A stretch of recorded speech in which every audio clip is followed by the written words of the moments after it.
तीसरा प्रश्न है करणी 2x वर्ग प्लस 7x प्लस 5 करणी 2 बराबर 0। तो इसके हमें गुणनखंड विधि से मूल ज्ञात करना है। तो सबसे पहले गुणनखंड विधि का नियम है सबसे आखिरी वाली संख्या यानी अचर राशि का गुणा x वर्ग के गुणांक में करना है। यहाँ पर लिखा है 5 करणी 2 और इसका गुणा हमें करना है करणी 2 में। तो आइए रफ में हम लोग इसको समझ लेते हैं। हम 5 करणी 2 का गुणा करणी 2 में करेंगे तो यहाँ पर संख्या का गुणा संख्या में होता है और करणी का गुणा करणी में ही होता है। तो आप यहाँ पर देख रहे होंगे, यहाँ पर संख्या है, यहाँ पर संख्या नहीं है, ये तो करणी है। तो यहाँ पर 1 माना जाता है, तो 5 एकम 5। करणी का गुणा करणी में होगा तो करणी बाहर आ जाएगा। करणी के बाहर यदि समान संख्या है तो करणी के बाहर आ जाती है। जैसे अगर हम करणी 5 का गुणा करणी 5 में करेंगे तो 5 बाहर आ जाएगा। यदि हम करणी 6 का गुणा करणी 6 में करेंगे तो 6 बाहर आ जाएगा। मतलब समान संख्या है यदि और वे करणी में हैं तो वे बाहर आ जाती हैं। इसी तरीके से करणी 2 का गुणा करणी 2 में करेंगे तो 2 बाहर आ जाएगा।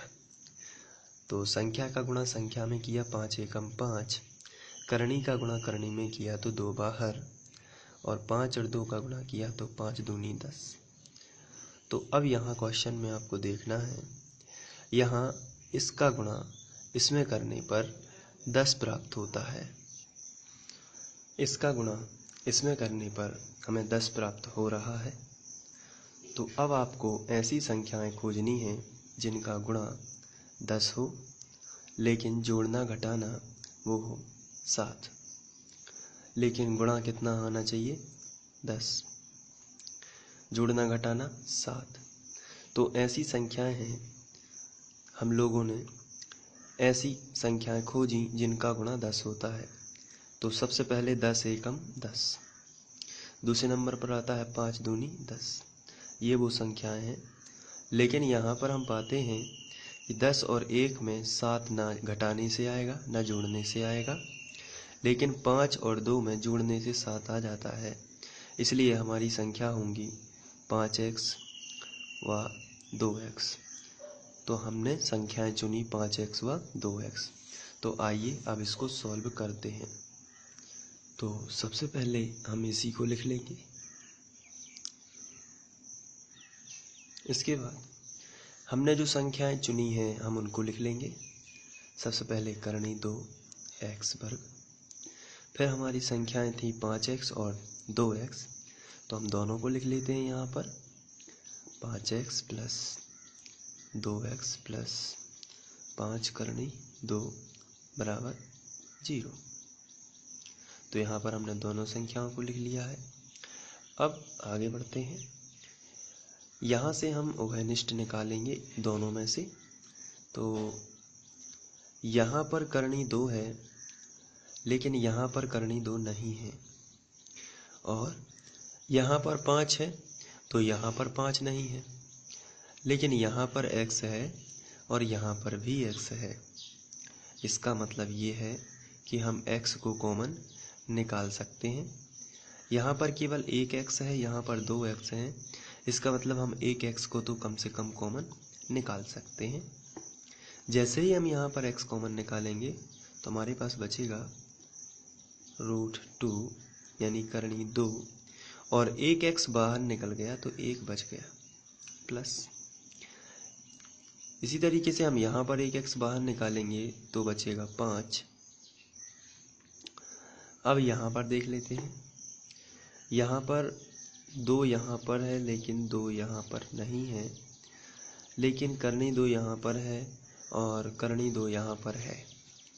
अब देखते हैं कैसे, क्योंकि जब कहीं भी 2 लिखा होगा इसका मतलब होगा कि वो करणी 2 इंटू करणी 2 लिखा है।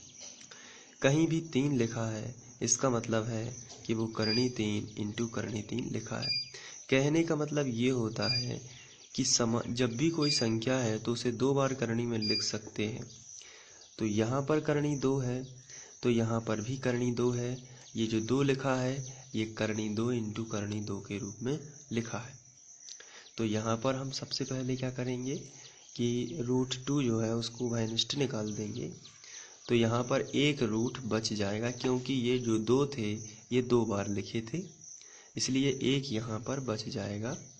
तो यहाँ पर हम एक बचा देते हैं। x प्लस यहाँ से √2 कॉमन निकल जाएगा तो केवल बचेगा 5 बराबर 0। इसके बाद हम यहाँ पर इन दोनों ब्रैकेट्स में से एक ब्रैकेट बाहर निकाल लेते हैं, यानी कि मिलेगा हमें √2x प्लस 5 और दूसरा ब्रैकेट ये जो बाहर है इसको लिख लेते हैं x प्लस √2। अब इसके बराबर 0 है तो इसको ज्यों का त्यों लिखते हैं। अब चूंकि हमें मूल ज्ञात करना है इसलिए हम पहले ब्रैकेट के बराबर भी 0 लेंगे, उसके बाद दूसरे ब्रैकेट के बराबर 0 लेंगे। तो चलिए करते हैं। √2x प्लस 5 बराबर 0, या इसके भी बराबर 0 ले लेते हैं। x प्लस √2 बराबर 0। यहाँ पर हम इम्प्लाई z का इस्तेमाल कर सकते हैं।